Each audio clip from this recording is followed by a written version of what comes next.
Alright, what's up everybody? It's Lids, and we're back for another round of Pyre, and last time, well, we met our match a little bit.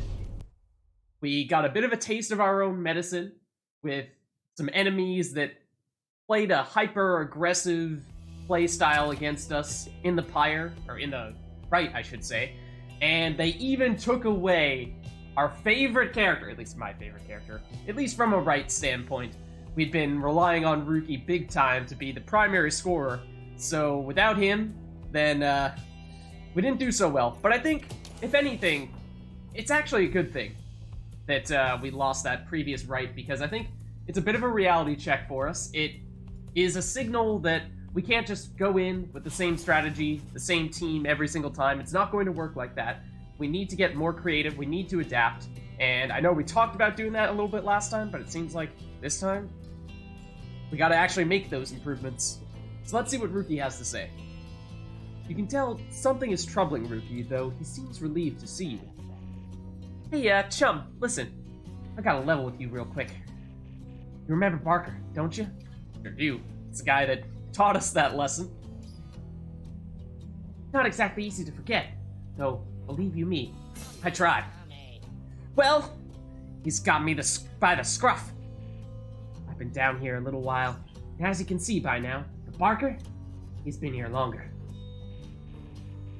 He's made quite the name down here. As for me, I needed help, you understand? I had a certain standard to uphold. So, I figured he would be the one to ask. Then, Rookie hesitates. But then his familiar grin returns. So what if I owe him, though? Right, chum? I got people back on the other side, and just between us, we're loaded. I mean, rich. My little problem with Barker, soon it's gonna take care of itself, just as soon as my people send the money through. So, I'm telling you right here and now, don't you even worry about it, and I'm sure everything on that front is going to end up real tidy, real soon.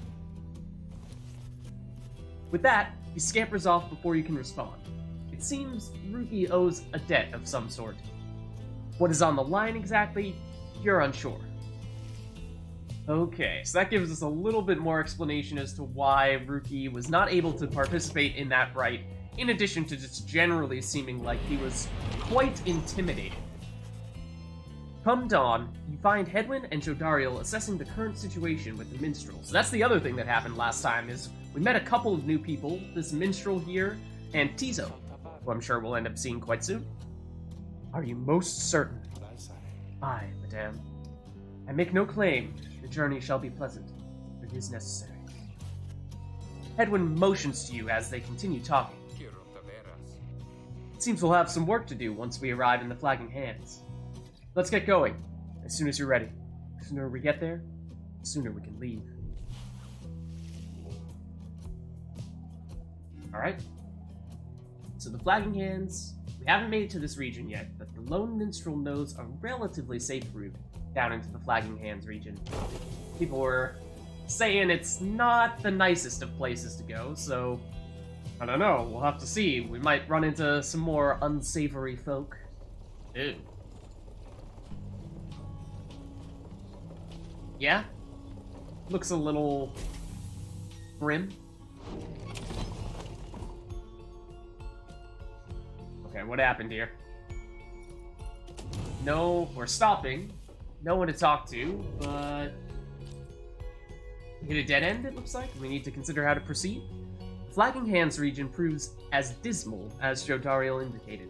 The air is thick and foul. It looks like we might have some smelly sulfur coming out of the ground here. How far to the pit of Milith? Milith? According to the stars, the next rite shall soon commence here, and it's a fetid den in which the witch, Milith, sealed the physical form of Yislach Astroborn. All the way across the marshlands, on the coast. Reader, would you join me in the wagon for a moment? We have matters to discuss. Jodariel and Hedwyn exchange looks. Then she turns to you. Go see what he wants. Oh. Saw that. Not sure what this is all about. Thank you for your time, reader. I have something for you on behalf of my client. Before you is an artifact called the Beyonder Crystal. Okay, an ancient artifact connected to the rites. Should the reader manage in your eyes, present the crystal only then. Message to the lone minstrel. I mean, seems awfully suspicious to me. You observe a shimmering crystal of some sort beside the Book of Rites. As you have surmised, the triumvirates you are to confront during the rites shall stop at nothing to prevail against you. They've prepared for this quite some time. Beyonder Crystal may help ensure you are well prepared in turn. It is a resource now at your disposal. Be used at your discretion. Gaze upon it, and you shall see what I mean. Henceforth, you may use the Beyonder Crystal. It is calling you. I don't know, man. It's making me nervous. Beyonder Crystal seeks Ruki. What does he have to do with it? Oh, also, what is this? Tizo's nest. Various scraps and things laced together with bits of ribbon and fabric, topped off with a plush fish. Oh, okay. So what is this crystal? You look upon the shimmering surface of the Beyonder Crystal. Some of your senses fail, though you retain a hold over your consciousness. Uh-oh. What's this thing doing? An apparition appears before you, clad in the raiments of the rites, but incorporeal. I sense that you are not a total idiot. Oh, why, thank you. How very kind of you. She reaches for the clasps on her mask. So, the Nightwings have returned. Oh, but where are my manners? You must be the lovely reader. Please, call me Sandra.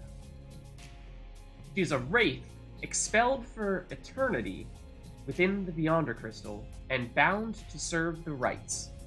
That sounds... I'm sure that's working out great for you. I'm sure you're making a name for yourself there. We met briefly before, when you first beheld the book. When you were stuck inside of it. What? We were stuck inside of it? I don't remember that.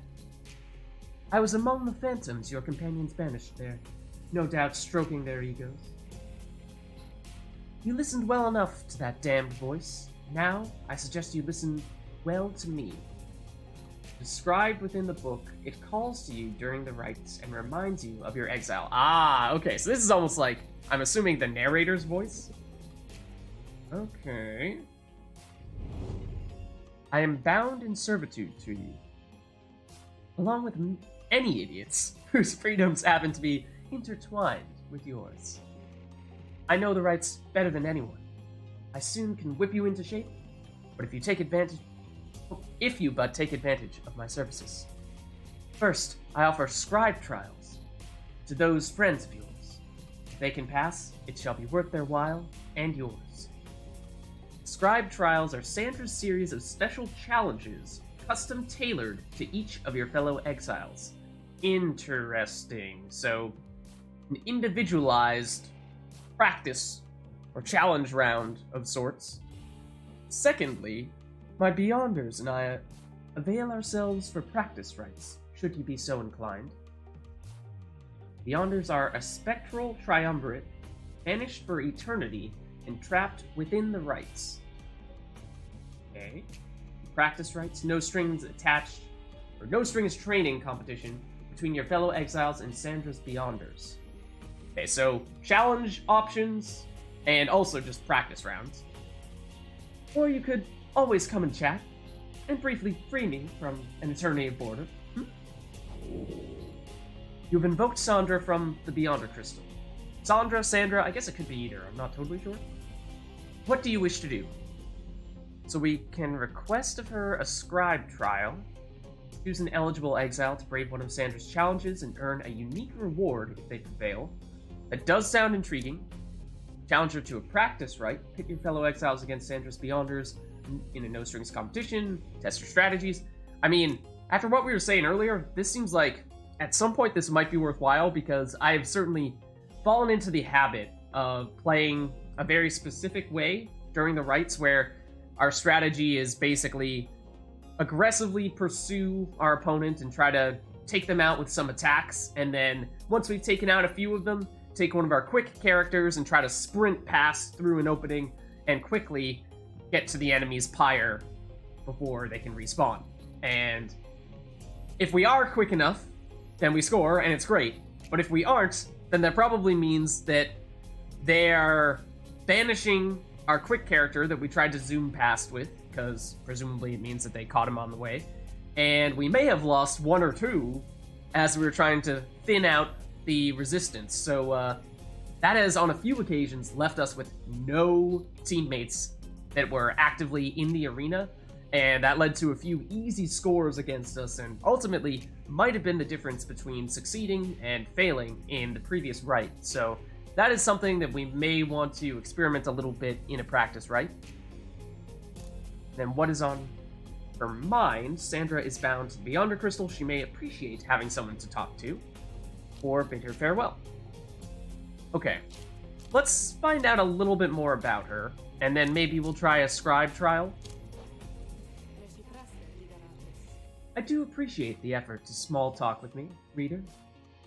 Anything to break from the monotony of staring at the void within this place. Not that I could see it if I tried. She laughs at this, or maybe at herself.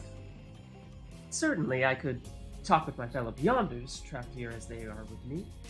You might expect that we all would keep each other company. There's just one problem there, however. We are all sick of one another. She laughs again, perhaps not at her joke, but instead at her predicament. I do exaggerate to some extent, but there is a certain truth to this. We have been stuck together long enough that we've grown more distant rather than more close. But I had best not wear out my welcome with the likes of you, as I have long since done with all the others here. So carry on for now, and if those fools with whom you travel learn something, come bring them forth to me. I shall see it. They learn some more.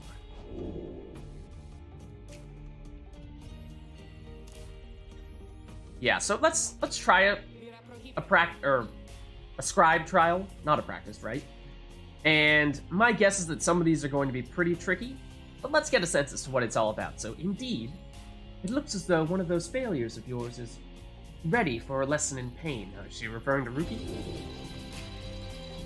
Or anyone?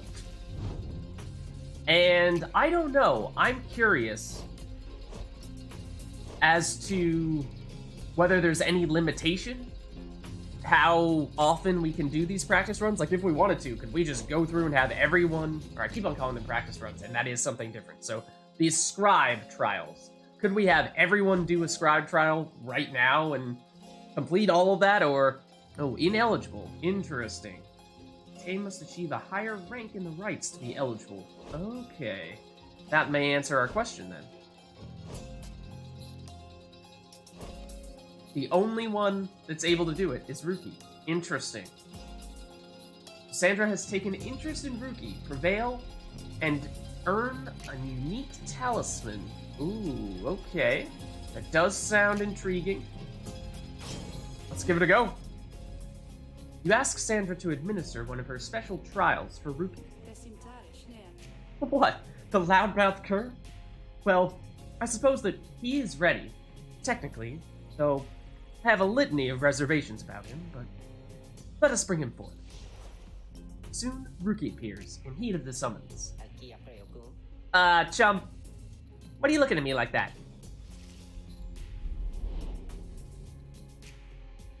Furs such as Ruki Greentail are exceptionally quick and nimble in the rites, though they deal less damage to the opposing Pyre. I am a big fan of playing as him, though, for sure. Alright, what's the big idea, huh? Some kind of trick you're playing, chum? The apparition Sandra then appears and unfastens her mask. Shut your snout and listen well, Kerr. You answer to me here. Whoa, what? Your mouth runs quicker than those stubby little paws. You have much to learn if you have any intent to prevail in the rights. Let us see how you fare without the benefit of your trusted companions. Save for your lovely reader. I guess it's you and me then, huh, chump? Wherever you are. Whoa! Whoa! It's like there's a shield there.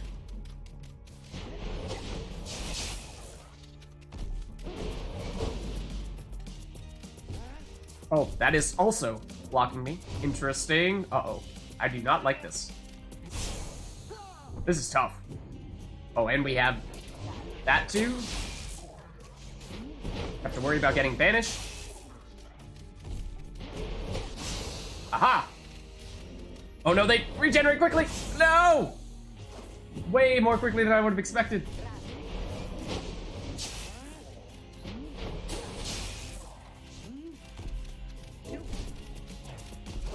We did it! Aha!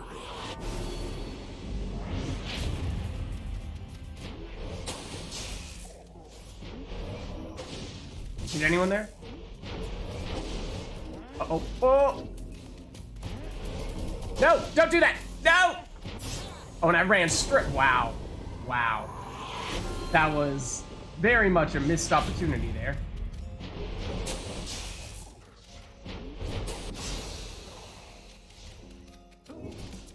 Expecting one of them to respawn? No? It's one of them scored, that's why. Oh, we missed! And you keep jumping! Stop jumping! You're blocking! Oh, this is just mean. Hey, you're just camping this spot? What? That was rude. How dare you attack me like that? Okay, so they're 2 scores away from winning here. I don't know how many. Whoa! That was close. Sprint! Oh, and we're 1 away. Okay, it's gonna be tough. Gonna come down the wire here.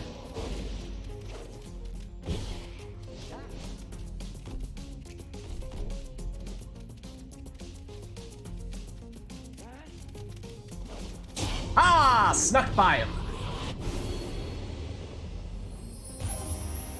We did it!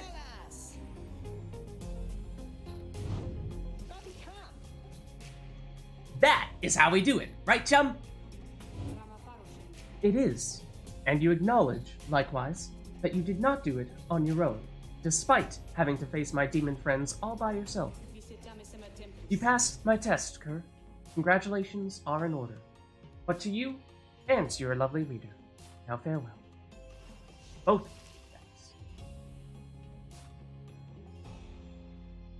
Through failure do we tend to learn the most valued lessons, provided we survive. Now we have to learn from that previous failure, and hopefully doing some of these scribe trials can help boost our power a little bit and increase our chances of succeeding in the rites going forward. That Sandra kinda gives me the shakes. You know what I mean, chum? Hey, what's that you got? You received Jomir's Fang for completing Ruki's trial. What does it do? Rank 5 Legendary Talisman. After Ruki casts his aura, it lingers longer than usual, plus 200%. So it looks like it only works with Ruki, and my guess would be that any other character-specific scribe trial like that probably also gives talismans that only work on a specific character. Only usable by Ruki. Yep, gnashing his teeth and howling as with joy, the brazen Alpha Chief threw himself at danger. So, that's interesting because casting your aura, that's when you attack. I mean, that's something that we're doing with Ruki a little bit, but that's not the primary thing. I guess it's kind of setting up when we make the the dashes ahead with him, but the thing is, other characters are just as capable of doing that attack as Ruki, whereas Ruki is somewhat unique in his ability to speed beyond all of the opponents. I mean, I'll take it, don't get me wrong. I'm just not necessarily sure. We go to Ruki. I guess we didn't have a talisman on him before. Oh, because we gave the speed one to Tizo. But we were putting the tease one on Ruki before, so I'm curious. We go to Ruki. Which one of these seems like it's the best? So we have 6.4 meters per second with versus 5.8 without. But if we have this, then he gets the special aura stuff. I guess we could leave this on Tizo or potentially Tay. Tay's fairly quick. Actually, how does their speed compare? Quickness 19, quickness 19? So they're actually even if we give Tay the speed booster. Okay. Okay. I think I can get behind that.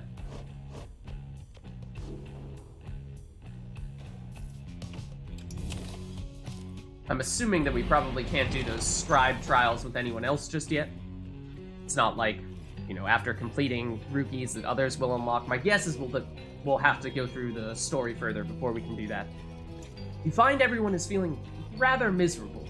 You sense just being in the flagging hands eats away at one's spirit. Only the imp Tizo seems unaffected. Most of your fellow exiles lost -1 hope for the next fight. Uh-oh. And hope is the duration of banishment. Suffer alongside them. Oh, fantastic. A moment, reader? There are several courses we may take through the flagging hands. If you choose to prolong your stay, it may be worth our while. Interesting. So based on how we just got a debuff, you know, something that makes us weaker across the board, it sounds like what he's suggesting is that there are a lot of rewards that we can get in here, but the longer we stay, the more those negative effects might start to pile up. So I'm curious as to what the best course of action might be. I'd be willing to stay around here and see if we can suffer in the short term, but benefit in the long term out of this. So, however, your companion's spirits shall likely suffer more. Exactly. I mean, I'm assuming that those negative effects are temporary and that as soon as we get out of here, they'll go away. If they're permanent, then okay, maybe it's not a short-term sacrifice for a long-term benefit. It's, you know, a sacrifice across the board for potential gains across the board, in which case it's not as clear to me as to which one would be better. But I think I'm still inclined to give it a try. Let's see what all these are. Fallow Field. The south route through Flagging Hands crosses diseased and wilted plains. The Lone Minstrel says you can improve a talisman if you take a job here. That does sound interesting. The middle route through Flagging Hands cuts straight to the Pit of Milleth. Hedwyn suggests taking this faster route will reduce your companion's loss of hope. Yeah, so this would be the minimize the short-term damage and just get out of here, but potentially lose out on some longer-term gains. So I don't think this is what we want to do. North route through Flagging Hands crosses a mass grave. Lone Minstrel says you can get a valuable item if you take a job here. So valuable item, I'm assuming that's probably a talisman? Because, I mean, we have a few consumables that do things like upgrade talismans, but we haven't really seen much else in terms of types of items, so maybe there are other types of things we might get here. Oh, we have seen an item that we sold for just additional coins, so maybe it could be something like that. But ultimately, we'd probably end up selling that and using it to buy talismans. So I think the primary question here is, do we like our talismans and want to upgrade the ones that we already have? Or would we rather either get a talisman, a new one, or get an item that gives us more coins that allows us to buy a new talisman? So new talisman versus upgrade an existing talisman. And we did just get the one that is unique to Rookie that I'm assuming is quite good. As I was saying, it maybe doesn't play along all that much with my usual strategy, but I'm assuming that we could warm up to it and we would realize that it is, in fact, a very powerful talisman. So that might be a good one to upgrade.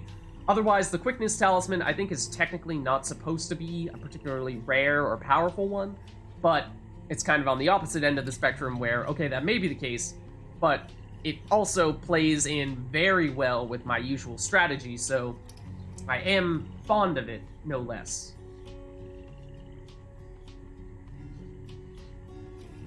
Let's try this, though. Feels like it's a little more of a wild card. Maybe we could even go back and try the other routes too afterward, but I'm guessing this is kind of still an either-or, so we can't both get the valuable item and upgrade a talisman. The north route through Flagging Hands is dismal beyond reckoning. There's little talk among your group, yet you sense despair encroaching. Only Tizo seems unaffected. Oh, that's another thing. Tizo, it was saying earlier, didn't get affected and is continuing to not be affected. So, at the very least, we will have Tizo, who will be at his usual self. So it might be worthwhile to use Tizo if we have, the right upcoming. Most of your fellow exiles lost one hope. That's to be expected. It seems like it's going to specifically be hope every time that they lose. Later, you accompany the lone minstrel in pursuit of his task here. Speak not directly to the living shade, and be true to your heart when responding to its inquiries, and make no attempt to look it in the eye. The lone minstrel offers these and other words of advice as you approach the burial mounds of Cold Moat, where many exiles of the downside see their final days. North route through Flagging Hands, crosses a mass grave. Okay, that was the description that we read earlier. A glimmer of a shade appears before you as you stand surrounded by the dead. Oh, yikes. You barely see it, and it does not speak, but you feel its thoughts piercing your heart and mind. According to the shade, the book that you possess may lay some of the fallen here to rest. The shade leads you to your work. You turn through the book, locating passages concerning freedom and the spirit. You recite such words as seem best fit to each of the fallen you see. It is draining work. The shade resurfaces after a while. It leads you to a hollowed stump, then fades away. You found a knock shrew. Quickly put it away. It can be sold at the slug market for 50 coins. A seething bit of fungus, which holds value to certain denizens of the downside. So yeah, that is largely as anticipated. So we can sell this, get 50 coins out of it, which either will help us buy a relatively common talisman, it seems like that's roughly the price of the common ones, or help us save up towards one of the bigger ones. So I'm curious, yeah, are we headed straight to the right now, or can we actually go back and also upgrade one of our existing talismans? And it looks like we cannot, which also probably to be expected. By the time you reach the Pit of Millith, everyone besides the Imp Tizo seems to be feeling even worse than before. You sense their desire to leave this place as soon as possible. Most of your fellow exiles lost -1 hope in the next right. But we prepare for the right anyway. Page revealed the Empire's collapse. We also have a slug market, but let's talk to some people. Jody, I imagine, is not particularly pleased with us having taken a bit of a detour. You sense Jodariel's steel gaze well before you turn to her. Reader, rummaging about the wagon once again. Tell me something, now that you are here. Look at me. Are you afraid of me? You consider the question.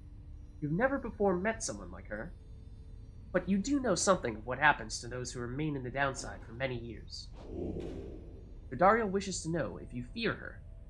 Admit that she can be a bit intense. I mean, these are basically exactly the words that I've used to describe her, so that's certainly true, but let's see. What are our other options? Oh, and what does it say? You are very much aware that she could snap you like a twig at any point. Yeah. Yeah. Definitely true. Deny feeling that way. From what you know of her thus far, you sense no need to feel afraid of her. I mean, she does seem, although she is intense and intimidating, she does seem to protect the rest of our team, and so, I mean, it still feels like we can trust her, for sure, or we can say nothing. Whatever she may be getting at, you think it best not to indulge her at this time. I feel like, let's be honest, let's admit it, and I think she's potentially self-aware enough to know that that might be something that we would say, and that it shouldn't come as too much of a surprise to her. You tell her in a careful way that you have done your best thus far to not cross paths with her, and wish to stay in her good graces. Yeah, I mean, that's definitely my thought process, so I stand by that. Indeed, it is comforting to know that my mere presence instills fear. Like, yeah, see, like, that's a little bit scary that you are phrasing that way. You like that people are scared of you. One day, perhaps you shall grow some horns. You survive this place. That day shall put the fear you feel in some perspective. Now then, I shall go make my rounds. She walks away. You feel the floor of the wagon shake with her step. Jodariel lost -1 hope. Oh no, we discouraged her. Just trying to be honest. Sometimes the truth hurts. Alright, let's see what we have here. The Empire's collapse, in the words of Gol Golothanian, the Master General. It was not long before the Empire began to crumble. My liege gone, his own country quickly turned upon itself. I must admit that this collapse had started long before the Emperor's disappearance. His decision to give chase after a myth but hastened the inevitable. All the while, the rope caller stood by, awaiting such a time as he could rule in my liege's stead. He would be our people's savior. His first charge was to organize a search for the missing Solium Mur. Warriors, pathfinders, and scholars heard the call and prepared to seek him out. See the star? Okay. I mean, I'm kind of curious to see just how much of a hit people's hope took. Attribute modifiers, -3, dismal surroundings. You're fine. I mean, I know they're making a big deal about getting reduced hope, but at the same time, outside of Jodariel, who currently has low morale on top of the dismal surroundings and the lowest hope score to begin with, it seems like we were doing, we'll probably still be okay. You know, percentage-wise, it's not like getting -3 hope is half of their hope. It's, in the grand scheme of things, not a huge amount. So, I don't think it will change too much, in truth. Hopefully. I mean, we'll see if I eat my words in a few seconds, but... Oh, hey, guys! You know this place? A lot of folks, but, not a lot of customers, and... Know what I mean? You have a look around?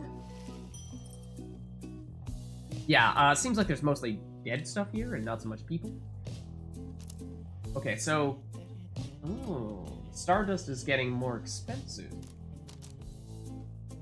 Because it's a dash of Stardust, which gives +2 rank, as opposed to +1 from these pinches of Stardust. This looks new.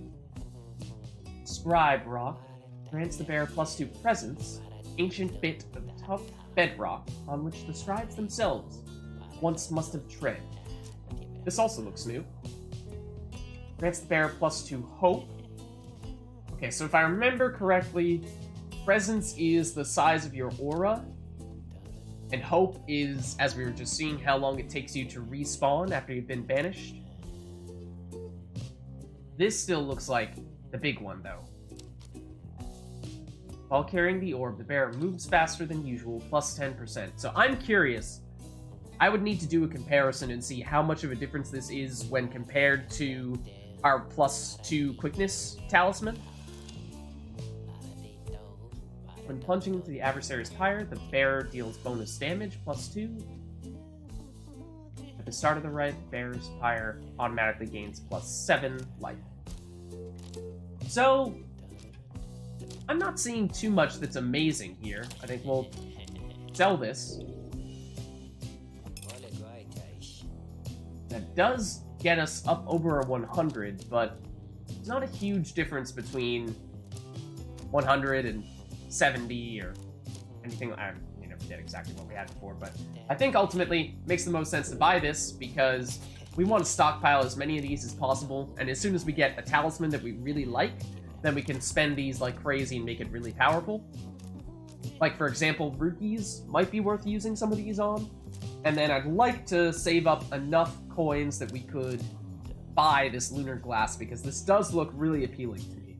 I would very much like to compare it against our Quickness Talisman, and as I was saying before, Quickness and Speed is really the crux of the strategy that I've been using in the rights. So I think it would be a big deal for us. Pleasure doing business with you guys, so, on our way. Let's commence the rite. And as you make preparations for the coming rite, you wonder if the stars above will ever be visible through the dense fog hanging over the pit of Miller. Then...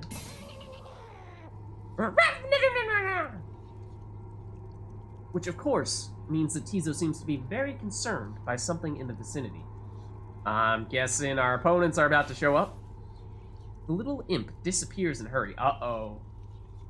So I know I was just talking about how Tizo was the only one who wasn't affected by the hope reductions, and that might mean that it would be worthwhile using him, but it sounds like that's not going to be an option after all. Oh, Tizo! Tizo all right? He was so frightened.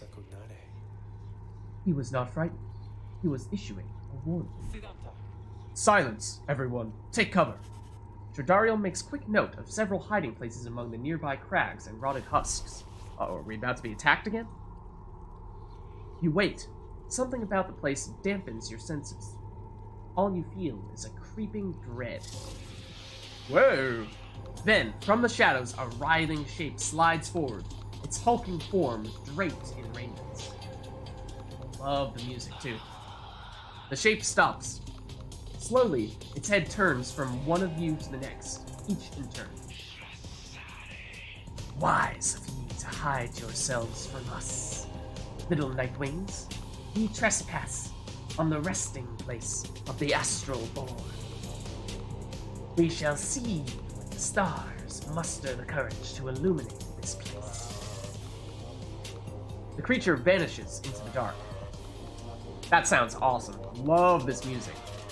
After a time, your companions reconvene. That was a bog crow. Serpentine creatures native to the Commonwealth's southern bogs, widely feared. Though formerly part of the Commonwealth, the bog crones tend to keep to themselves. Indeed, that was Witch Udmilde of the Withdrawal. She is an ancient witch with an unhealthy obsession for Yislach, the astral-born monstrosity. And the Withdrawn are a triumvirate of bog dwellers, compelled by sinister forces rather than by freedom, led by the crone witch Udmilde. Harum! Tizo makes clear that he has no love of Udmilde. Although the rites dictate she cannot harm you bodily, with her, best not take unnecessary chances. We'll take what chances we can get in all of this. Everyone, it's time. Okay, so what I'm sensing here is that means that they are going to be really aggressive with trying to attack our characters, and that plays in with the hope reductions that we got, where we're going to get banished a lot, and when we do get banished, we're going to be out of the arena for longer than usual. So I think that is something that we might want to try to bear in mind, playing around.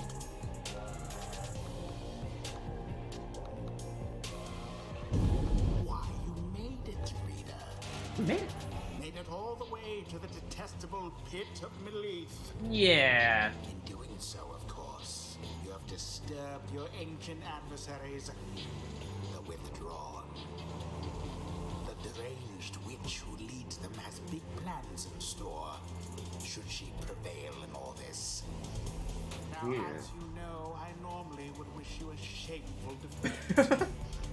But in this case, I wish you a little bit of luck. The crone Udmildi sees your companions gathered by their pyre. Yeah, I don't know how to pronounce her name. A little flame, as that shall never warm you here, much less survive the night. Hear us, ye slash. Make the Nightwings suffer. A monstrosity described in myths and ballads, thought slain by the 8 scribes. Even in death, the astral-born yet feeds upon our world, unsatiated by its own. Unsated? No, unsated. Scribe Lou Slorian. Slorian? Not a weird spelling here. Rookie trots forward from your ranks. Listen here, you old bag. You don't scare any of us one bit, you. Or your buddy, you slosh. Now, we doing this, or what? Question hangs in the air for longer than is comfortable.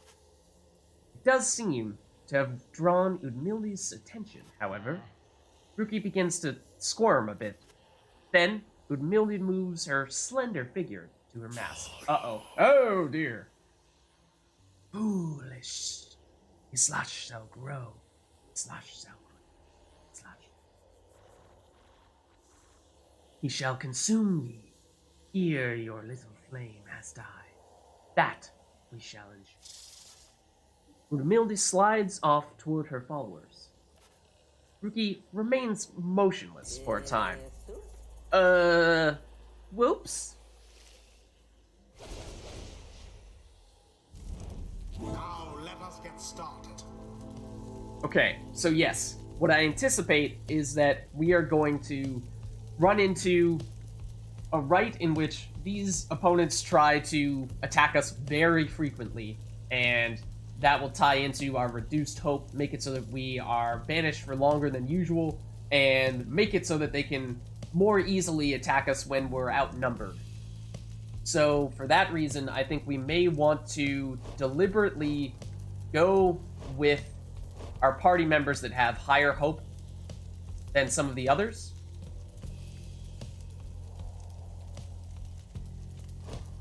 So, for example, definitely not Jodariel, which we were talking about before, how she's, I believe, played in every rite thus far, so I don't think it makes a ton of sense to use her. Let's use Rookie, for sure, because he is the highest hope. And I think the order in which you pick them actually does have a little bit, the tiniest bit of meaning, and that it determines which location they spawn in. So, like, the person you pick first ends up in the middle here, and since Rookie is there, and he's the speedster that we usually try to run ahead with, that makes some sense. And I'm thinking Hedwyn probably makes sense as another character to put in here. Hedwyn and his allies regenerate stamina twice as quickly as usual is the skill that we picked up. And he does have the lucrative contract talisman that allows him to help us generate some coins when he takes out enemies. And I'm not sure how much of that we're going to be doing ourselves as much as we're going to be trying to dodge the enemies that are doing it to us. But certainly, I think that is Your choice. a potential direction in which we might go. So yeah, let's go Hedwyn. Then the real question is, do we go with Tizo, who admittedly, I'm still trying to get a better sense as to what he's all about, or do we go with Tay?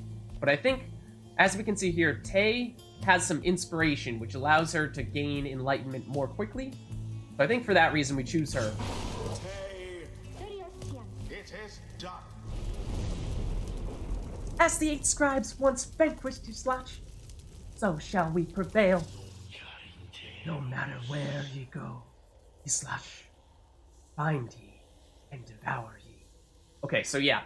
I think, strategy-wise, let's think a little bit about what we want to do differently. So I think we want to be less aggressive pushing forward, because if we do that, we are going to get a lot of characters either banished or stuck higher up away from our Pyre and not give us make it easy for our opponents here to quickly counterattack us when we're outnumbered or have people in not so great defensive positions.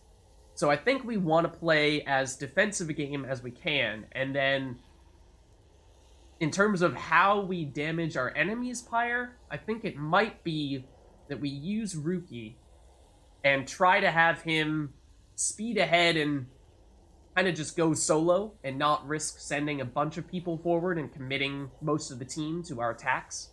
I think that's the plan.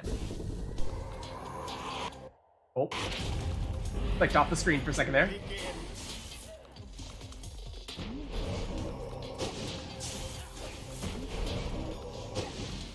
Oh, okay, I see what the thing is here. Oh, that was so close. Okay, so now what we do, so we lost Rookie. We play it safe for a little bit here. Play it safe. So she creates this little area around her. Oh! Oops, that was not what I meant to do. Okay, there we go. Quick score, that's good.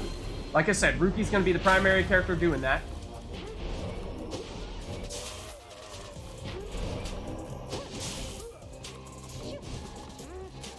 But hey, we can do this.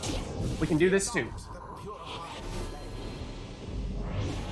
Saw the opening, and I seized it. Ooh, that was mean. Okay, I'm not sure that I want to take this right now. I'm gonna wait for Tay. Oh no, Tay's not going to come back here. Run away! Whoa! Okay, that's really bad. Whoa! Oh, that was so close. I thought we had her. But yeah, so she can... Their leader can hit multiple people at once. Okay, I see that opportunity. I'm going to take it. Halfway there.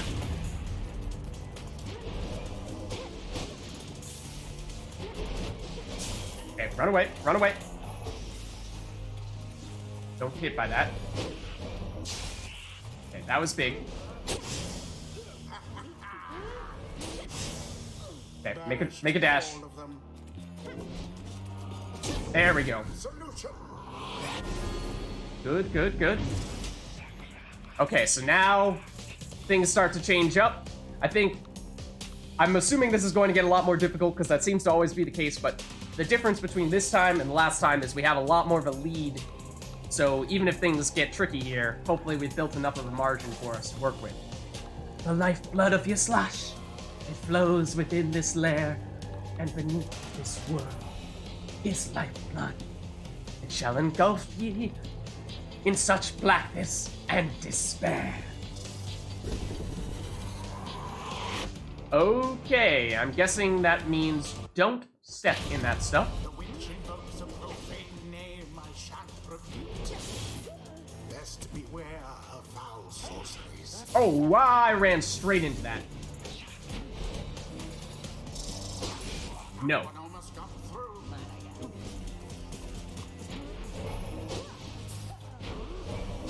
No, I tried to sprint past. I should have jumped. Oh no, we have no one. This is what I mean. We should not have done this. Thrust straight So that is the opposite of what we should do. We went way too aggressive. Oh, you can attack through that, but I can't? That is mean.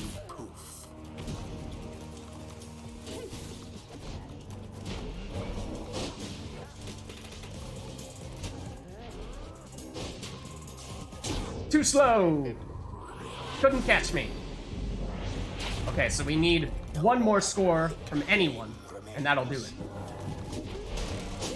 Too bad for that one.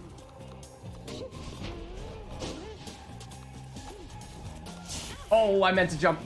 I was in the process of jumping, I swear. Oh. How very fortunate. Indeed. You're not wrong. Whoa! I did not see that coming. Okay, I want to delay a little bit here.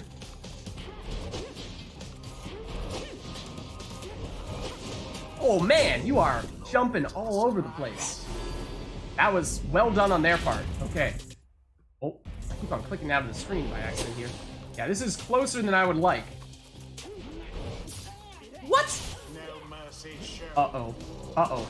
I don't like this.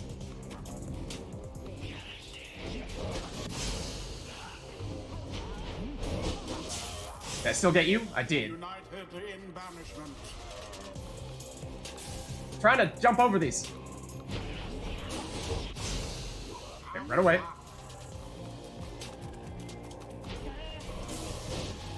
Come on, get it! There we go. Whew. Okay. Nightwings prevail again. That was a little closer at the end than it probably should have been. Which kept their flame alive. The rite is complete. Ooh. All right. See? Those bog dwellers? They're just a bunch of hissy talk. Nice work, everyone. Never thought I'd have to stand against a bog dweller. The scribes! They vanquished you, Slosh. Just as we prevailed tonight. Yes, Slosh. We have failed thee. And the deed shall be repaid in blood. As for ye, fools, ye shall be consumed. And everything around ye, from the soil, stars, shall see. Boundless are the teachings of the scribes. A flash of inspiration for next time. Ooh, got some extra stuff from Ruki. I'm not sure where it came from. The scribes, they whisper to me they do, from time to time.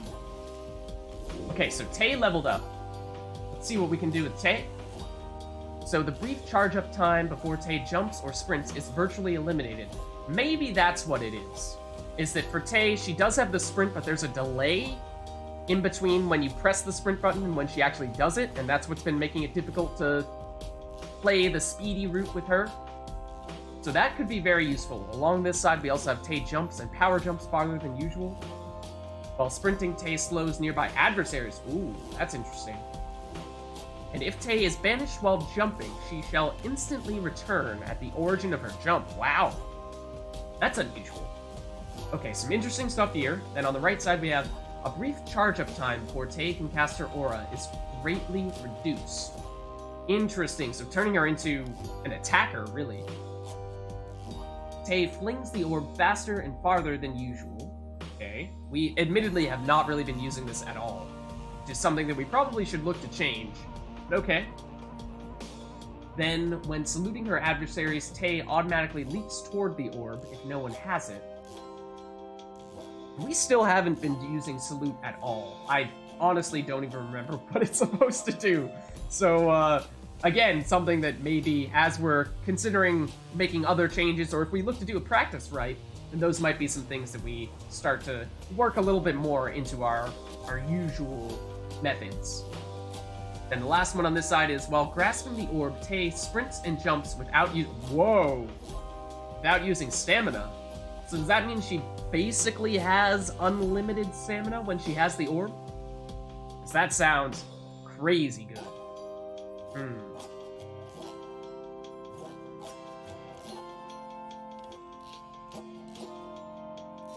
So admittedly, I don't really know how good this is because I never salute. And I don't usually fling the orb to score from distance. So these two are not very appealing to me, but this sounds pretty fantastic. And this also seems quite good too. Maybe, well, I mean, it'd be a little bit of a different strategy than we usually use with Tay. I guess we're not really that picky in terms of who we're attacking with. But I really like this.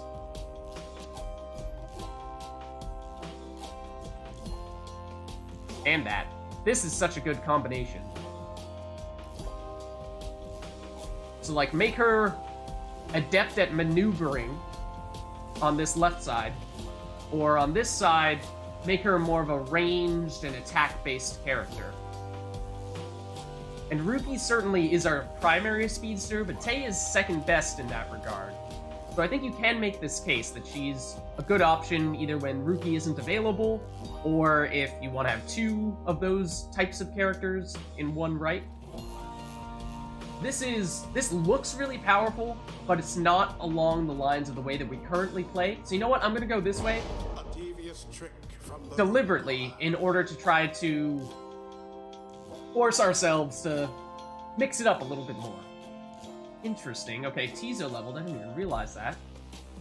Except it looks like he has to go this route? Huh? You don't have a choice for him? I'm not sure what... Oh, apparently we're just on Tizo, but he didn't actually level up, so I take it back. During the rites, position exiles so they're next to each other and that makes their auras bigger? I did not know that. Interesting. Having bested the withdrawn with aplomb, you and the others have some moments to recover from the ordeal in the relative safety of the Black Wagon. So... when can we get out of here? What, Greentail, had enough of Humilde's hospitality for the time? Oh, Jody, thanks, I'm good. The reader and the stars will point the way, as ever. It's just... so far. We've kept on going north. If that's the case again this time. The Sea of Solace spreads north and west from here, for untold leagues. I could not tell you when last a vessel dared to sail those waters. Tizo asserts himself during the conversation. What is the matter, little one? Wahoo! Tizo is trying to get you to come look at something outside the wagon. Reader, please go see what he wants. You excuse yourself and follow the imp into the dark of night. You find Tay and the lone minstrel already gazing up at the stars. Can you not read the stars yourself then, Mr. Minstrel? I fear it is not so simple as matters of can or cannot when it comes to me, Tay. We shall see what the reader has to say. This is his charge. And there he is, in fact. Thank you for fetching him, Tizo. Scree-ha! Tizo is happy to have obliged the lone minstrel. Reader, it would seem the skies have cleared to some extent. Please, look upon the stars and see where they compel us to go next. You look toward the heavens, and let's seek out our next destination. Which is where we are. Is it north? Oh, it's north. Oris, the Azure Star. The Azure Star burns bright over the ruins of a lost frigate in the Sea of Solace. Well, it's the sea that they were talking about. We're headed there. Whoa, what is that?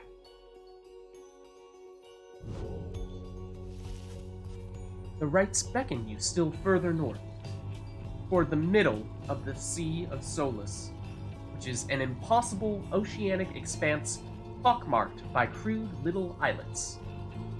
Attempt to sail... is it islets or islets? I assume it's a route, the same route as the word island? I'm actually not sure. Attempts to sail across the drowned sea do not usually turn out so well. That's not good. You're joking, right, chum? Does the reader seem the joking type to you, Greentail? We do not argue with the stars. You talk like we can just go right out into the water. Pardon my interruption, though. Perhaps we can. Say, what? My client, Sandalwood. He has a way of anticipating such eventualities. West of here lies a place called Big Birchroot's, the proprietor of an old companion of him. She may be able to assist us. Hedwin's smile returns. That sounds like our best shot right now. Let's pack it up and move as soon as possible. Alright, so we had another right, and this time, again, a bit of a tricky opponent to go against, one that had a really powerful attack that could take out multiple of our teammates all at once, but we snuck by and won a relatively close match, but we're on to the next round here, so this is probably a good place for us to stop. Thank you all for watching, hope you enjoyed, and I'll see you in the next one.